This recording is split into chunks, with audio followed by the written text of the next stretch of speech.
Probably getting a lot of confused PlayStation fans looking at this video right now. We're all asking the same thing. Why are you including Rayman 2 as part of an N64 retrospective? That's a PlayStation game. And to answer that question, yes, Rayman 2 is in fact on the PlayStation. Hell, I'd wager that's the most popular version of the game. However, Rayman 2 was initially developed and released for the N64. It's funny how people have that perspective on Rayman 2 because that's the same way the first game was perceived, as a PlayStation game, even though it was initially an Atari Jaguar game. Unlike the first game though, the N64 version of Rayman 2 is actually superior to the PlayStation game. So that probably begs the question as to why Ubisoft decided to make Rayman 2 for the N64 when the first game was such a big hit on PlayStation. Well, initially Rayman 2 was going to be a PlayStation game. The game started out live as a 2D side-scroller, just like the first game. They even got a few levels made before they decided to scrap the project. This was because they didn't think the game would do too well, and that's sound logic. Though there were exceptions, 2D games of this age typically didn't do too well. For reference, critics thought this game looked dated at the time just because it was in 2D. It was complete nonsense. So development would begin anew in 3D, and it was then that they moved the game to the N64. Though there are conflicting stories as to why. If I had to wager a guess, I'd say this was done to save time on development. See, key members of Rayman 2's development team had their hands in another game being developed for the N64 called Tonic Trouble, and development was already underway. My guess is that Rayman 2 moved to the N64 so that they could use the Tonic Trouble's game engine, whereas if they started on the PlayStation, they would have had to build a new one. The team would then spend the next 2 years on development, and their efforts would prove to be fruitful. Though Rayman 2 might not have been a monster hit initially, it would go on to become one of the most successful, influential, and beloved platformers of the entire generation.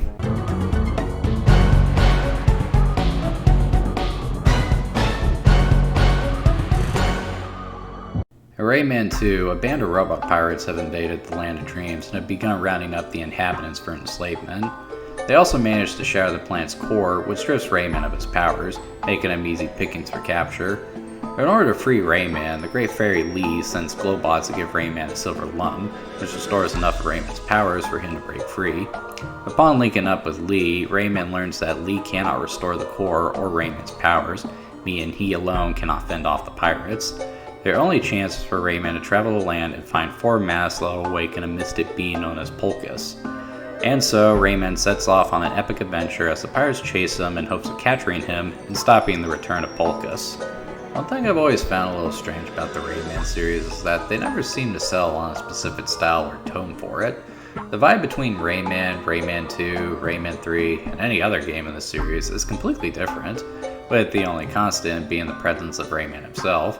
That's probably why Rayman has never had the same long-lasting appeal other platformers have had. That being said, I do like the plot of Rayman 2. It actually reminds me a lot of Sonic SatAM with these cute and quirky characters resisting the tyrannical force of a mechanized evildoer who has basically already won the battle. It also kind of reminds me of the Oddworld series with its darker tone and funky character designs. And every of itself is simple, but it works, even if it doesn't fall in with what the first game was. The presentation is a mixed bag. There are definitely times when the game looks really good, but then there are times where it looks a little sloppy. The character designs are mixed as well. Rayman and the Pirates look pretty cool, and Globots and the Teensies are well realized designs. But other characters look like they used the first draft to me. The level design in general is pretty cool, and I like the dark tone that characterizes a lot of them. Rayman 2 is another one of those games that is famous for having scared a lot of gamers back in the day, and I still remember a lot of those moments, even today. Love the music, too. It creates that dreamlike atmosphere that characterized the first game, but it's also capable of being a little more foreboding, too. If I had to describe the overall art style of the game, I would say it depicts a realm somewhere between a pleasant dream and a nightmare, which is pretty cool.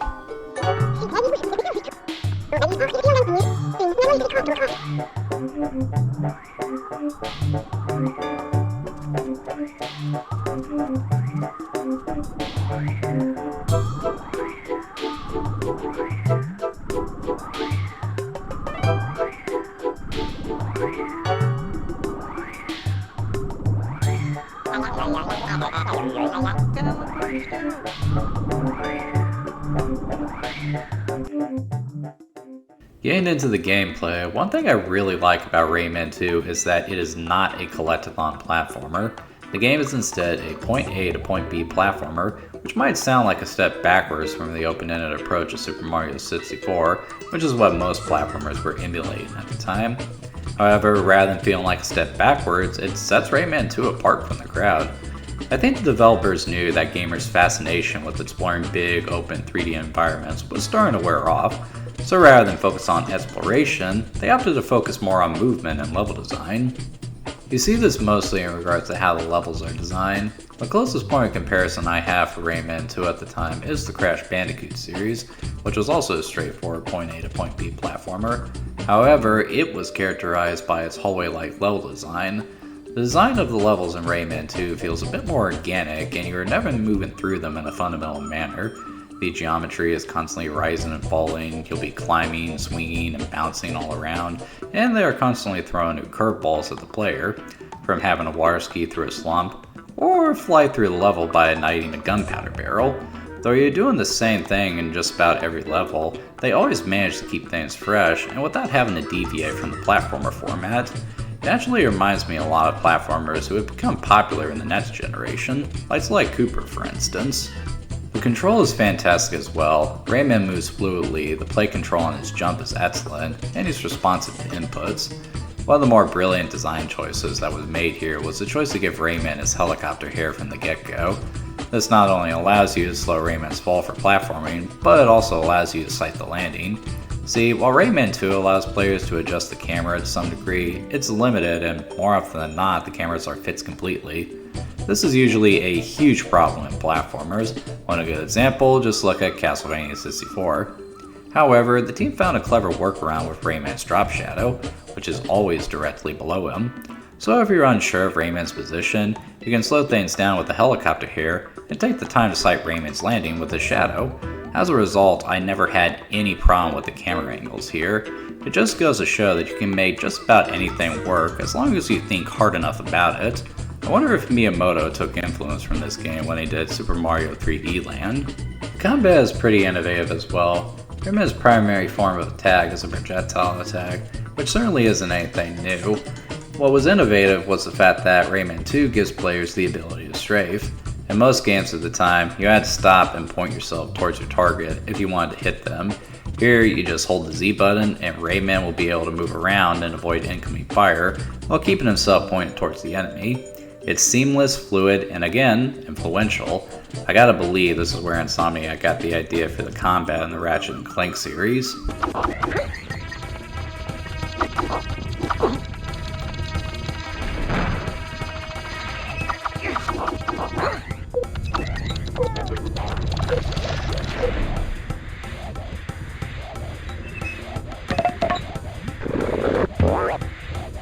However, just because a game was innovative doesn't mean it's perfect, and Rayman 2 is no different. For starters, while the game plays just fine, it is missing a few coats of polish, I'd say. Some sections do feel a little bit janky, and sometimes Rayman can be a little funky when interacting with the levels. The combat is also a little bland too, despite its innovations, mostly because you're only ever fighting one enemy at a time. The issues aren't that big a deal though, because Rayman 2 is a very forgiving game. The game doesn't bother with lives, and very rarely are you punished for dying. It can make the game feel like try or die at times, but it's better than being sent back to the start of the level because you ran out of lives. Rayman 2 was a modest hit on the N64, but it wouldn't become a smash until it hit the PlayStation, which is interesting because the PlayStation version is a compromised port. The graphics got a downgrade, and it's missing levels. The only consolation being that the game has voice acting, whereas the N64 game had Banjo-Kazooie style gibberish. It's very much the lesser of the two versions, but the gameplay is still intact, so at least has that going for it.